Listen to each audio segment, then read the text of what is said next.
ఇదే నిజంగానే ఈయన చెప్పినట్టుగా సుప్రీంకోర్టు జడ్జిమెంట్లే గన ఉండింటే రాత్రి 2 గంటల 2:30 AM కోర్టు జడ్జిమెంట్ ఇచ్చింది అధ్యక్ష. అంటే నిజంగానే చంద్రబాబు నాయుడు గారు చెప్పినట్టుగానే సుప్రీంకోర్టు జడ్జిమెంట్లే గన ఇదే మాదిరిగానే ఇల్లీగల్ కన్స్ట్రక్షన్ చేయకుండా ఆపొచ్చు. ఇల్లీగల్ కన్స్ట్రక్షన్ గవర్నమెంటే కట్టినా కూడా దాన్ని రాటిఫై చేసే పరిస్థితి గన ఉండింటే ఎందుకు కోర్టు పర్మిషన్ ఇచ్చింది అధ్యక్ష? మరుసటి రోజు ఏ రకంగా ప్రజావేదిక డిమాలిషన్ అయింది? ప్రజావేదిక డిమాలిషన్ కాకముందు కోర్టు వినిన తర్వాత రాత్రి 2:30 AM కోర్టు జడ్జిమెంట్ ఇచ్చింది. జడ్జిమెంట్ ఇచ్చిన తర్వాత మరుసటి రోజు దాన్ని పగలగొట్టడం అనేది జరిగింది. మన కళ్ళ ముందనే అన్ని కూడా కనిపించాయి. ఇవన్నీ కూడా తెలిసినా కూడా దాన్ని మభ్యపెట్టే కార్యక్రమం చేస్తా ఉన్నాడు. రెండో విషయం అధ్యక్ష, సుప్రీంకోర్టు ఏదైతే తన జడ్జిమెంట్ ఏదైతే చదివి వినిపించాడు, ఏదైతే చెప్తా ఉన్నాడు అధ్యక్ష, సుప్రీంకోర్టు జడ్జిమెంట్ కూడా they did not direct. Supreme Court also directed not to take up any construction in water bodies and parks. Supreme Court అనేది కూడా ఏదైతే చెప్పిందో అధ్యక్ష, Supreme Court direction is only private buildings constructed unauthorizedly in private lands. అంతేగాని which can be taken over by the court. అంతేగాని they are not connected to water bodies and parks. Public purpose కోసం ఏదైనా private buildings ఏదైనా private సంస్థలు private స్థలాలలో ఏదైనా కట్టి ఉంటే దానికి పబ్లిక్ పర్పస్ కోసం గవర్నమెంట్ టేక్ ఓవర్ చేయొచ్చు అని చెప్పిన సుప్రీంకోర్టు జడ్జిమెంట్ను ట్విస్ట్ చేసి వాటర్ బాడీస్ కు పార్క్స్ కు దాన్ని లింక్ చేసి ఇష్టం వచ్చినట్టుగా దాన్ని వక్రీకరించి ఆ జడ్జిమెంట్ను చూపించే కార్యక్రమం చేశాడు.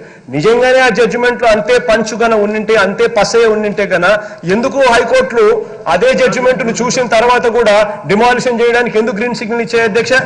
అంతకన్నా ఇంకా అర్థం కావడం లేదు అధ్యక్ష. రెండోది అధ్యక్ష, 2018లో బిల్డింగ్ రెగ్యులరైజేషన్ స్కీమ్ కూడా తీసుకొచ్చారు అధ్యక్ష. వీళ్ళు తీసుకొచ్చిన scheme building 2018 building regularisation scheme కూడా which also prohibits regularisation of buildings within maximum flood level of rivers. వాళ్ళు తీసుకొచ్చిన బిల్డింగ్ రెగ్యులరైజేషన్ స్కీమ్ కూడా it prohibits regularisation of buildings within maximum flood level of the rivers. వాళ్ళు తీసుకొచ్చింది కూడా అంటే clear cut గా rules frame చేసేటప్పుడు clear cut గా బుర్ర పెట్టి ఆలోచనలు చేసి ప్రజలకు మంచి చేసే ఉద్దేశంతోనే ఏ రూల్స్ అయినా కానీ ఫామ్ చేస్తారు. కానీ నాకు ఏ రూల్స్ వర్తించవు, నేను బియాండ్ రూల్స్, నేను ముఖ్యమంత్రి అని చెప్పి ఆరగెన్స్ ఉన్నప్పుడు ఇవన్నీ ఏవి కూడా కనిపించే కార్యక్రమం జరగవు అధ్యక్ష. ఇక రెండో విషయం అధ్యక్ష, ఎప్పుడో స్విమ్మింగ్ పూల్ అధ్యక్ష, స్విమ్మింగ్ పూల్ కట్టుకునే దానికోసం. స్విమ్మింగ్ పూల్ అంటే ఎక్కడ అధ్యక్ష ఉండేది? భూమి కింద. స్విమ్మింగ్ పూల్ అనేది భూమి పైన ఉండదు అధ్యక్ష. స్విమ్మింగ్ పూల్ అనేది భూమి కింద. అంటే గుంట వెళ్తాము, నీళ్లు ఉంటాయి అక్కడ, దానికి స్విమ్మింగ్ పూల్ అని చెప్పి రివర్ కన్జర్వేటర్కి ఎప్పుడో పర్మిషన్ పెట్టుకుంటే దానికి ఎవడైనా కూడా పెద్ద అబ్జెక్ట్ చేసే కార్యక్రమం నాకు తెలిసినంత వరకు ఎవడు కూడా పెద్ద దానికి అబ్జెక్షన్ చేయాల్సినంత అవసరం లేకపోయిండొచ్చేమో. కాబట్టి రివర్ కన్జర్వేటర్ ఏమన్నా ఆ రోజుల్లో ఏమన్నా పర్మిషన్ ఇచ్చాడేమో, ఇది కూడా నాకు తెలియదు. ఆయన చెప్తా ఉన్నాడు కాబట్టి ఆయన చెప్తా ఉన్నాడు కాబట్టి I'm just ratifying it. Swimming pool అనే దానికి స్విమ్మింగ్ పూల్ కు ఒకే రూల్, అంటే భూమి కింద ఉండే స్విమ్మింగ్ పూల్ కు ఒక రూలు, ఒకే రూలు. బిల్డింగే కడితే దానికి కూడా సేమ్ రూల్ వర్తిస్తుంది అని చెప్పి ఈయన అనుకునేట్టుగా దాన్ని వక్రీకరించి చెప్పడమే నాకు ఆశ్చర్యంగా ఉంది అధ్యక్ష. స్విమ్మింగ్ పూల్ అనేది ఏం అధ్యక్ష? భూమిలో గుంతవుతారు, భూమిలో గుంతలే స్విమ్మింగ్ పూల్ కు ఒకటే రూల్ అంటాడు. అదే రూల్కి సంబంధించి మళ్ళీ దానికి ఇంకోటి అంటాడు. ఆ టైంలో ఈయన ఇచ్చినారని చెప్పి అంటా ఉన్నాడు. ఏమి ఇచ్చినారో, ఎవరు ఇచ్చినారో, ఏం చేసినా నాకైతే అది కూడా తెలియదు అధ్యక్ష. ప్రతి విషయంలోనూ అధ్యక్ష ఎలా వక్రీకరించాలి, ఈ విషయంలో నుంచి ఎలా రాజకీయ లబ్ధి చేర్చుకోవాలి అని చెప్పి ఒక్కటే తప్పుడు ఆలోచనలు చేస్తా ఉన్నారు. కానీ వాస్తవం ఏమిటి అన్నదే మాత్రం పక్కన పెట్టాడు అధ్యక్ష. వాస్తవం ఏమిటి అధ్యక్ష? Chandrababu Naidu garu maximum flood level of the bank 22.60 metres ఉంటే ఆయన ఇల్లు ఉండేది 19.50 మీటర్స్ లో ఆయన ఇల్లు ఉంది.